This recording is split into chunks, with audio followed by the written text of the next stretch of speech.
Dinas Kesehatan, Dinkes, Pasangkayu, mulai menerapkan sistem pelayanan kesehatan terintegrasi primer, bertujuan mendekatkan pelayanan kepada masyarakat. Kepala Dinkes Pasangkayu, Rukman mengatakan, penerapan pelayanan ini demi meningkatkan kualitas dan efisiensi pelayanan kesehatan kepada masyarakat Pasangkayu. Pelayanan terintegrasi ini mencakup semua fasilitas kesehatan, mulai dari puskesmas hingga posyandu, kata Rukman saat ditemui di kantor Dinkes Pasangkayu, Selasa, 14 Januari 2025.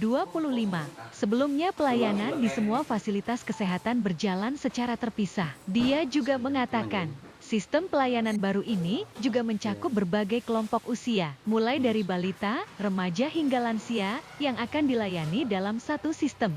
Dengan adanya pelayanan terintegrasi ini, para kader kesehatan diharapkan memiliki 25 kompetensi, mencakup seluruh siklus hidup masyarakat, dari bayi hingga lansia. Lebih lanjut Rukman menerangkan, sebagai langkah awal penerapan sistem pelayanan ini, 2 puskesmas di Kabupaten Pasangkayu telah ditunjuk sebagai lokasi pelaksanaannya, dengan harapan pelaksanaan yang sukses di 2 puskesmas tersebut dapat menjadi model untuk diterapkan di seluruh puskesmas se-Kabupaten Pasangkayu. Dengan adanya sistem pelayanan terintegrasi ini, masyarakat diharapkan dapat lebih mudah dalam pemeriksaan kesehatan. Integrasi layanan primer ini ya, ini sejak di launching pada tanggal 31 Agustus 2023 oleh Kementerian di Kesehatan. Jadi tujuannya integrasi layanan primer ini adalah mendekatkan pelayanan kepada masyarakat. Kemudian pelayanan-pelayanan ada di puskesmas itu terintegrasi. Jadi misalnya di tingkat kecamatan, mungkin ada fasilitas-fasilitas yang lain itu harus terintegrasi dengan puskesmas semua. Jadi kita fokus untuk pelayanan di puskesmas. Kemudian untuk di tingkat desa, karena ini ada beberapa fasilitas kesehatan juga di tingkat desa, ada pustu, ada poskesres dan polindes. Nah itu harus terintegrasi semua ke dalam pelayanan di pustu. Tapi sebelumnya tidak begitu ya? Tidak begitu, ini masing-masing jalan ini. Ya, masing-masing jalan. Ada pustu, poskesdes dan polindes itu masing-masing berjalan.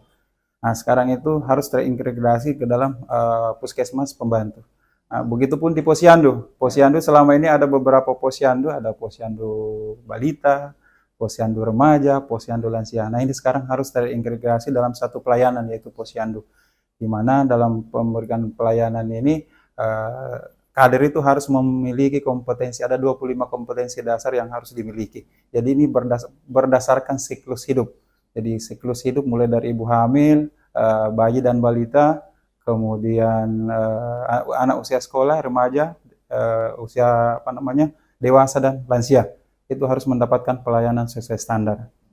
Berarti mereka ini harus diberi pembekalan, Pak ya? Iya, itu akan dilakukan pelatihan untuk kader. Kemudian untuk di pustu yang mungkin selama ini itu yang memberikan pelayanan hanya bidan. Nah, setelah penerapan integrasi layanan primer ini, yaitu ditambah dengan petugas perawat, kemudian ditambah dengan minimal 2 kader. Iya. Kalau untuk petugas perawat sendiri bagaimana? Ini makanya kita memang masih kekurangan tenaga, tapi kita upayakan ada 2 puskesmas yang sementara jadi lokus untuk pelaksanaan integrasi layanan primer ini. Jadi kita akan mengalokasikan di pustu itu ada perawat yang ditempatkan. Harapannya tenaga perawat ini ada tambahannya? Ya, semoga di tahun-tahun yang akan datang ini penambahan tenaga khususnya untuk tenaga perawat karena kita masih memang kekurangan. Kemudian untuk fasilitas kesehatan tentunya harus menunjang juga untuk fasilitas sarana dan prasarananya. Ya. Ini sudah diusulkan, Pak? Sudah. Sudah diusulkan ya? Sudah, untuk penambahan beberapa rehab pustu sudah kita usulkan. Termasuk tenaga perawat ya? Tenaga, iya.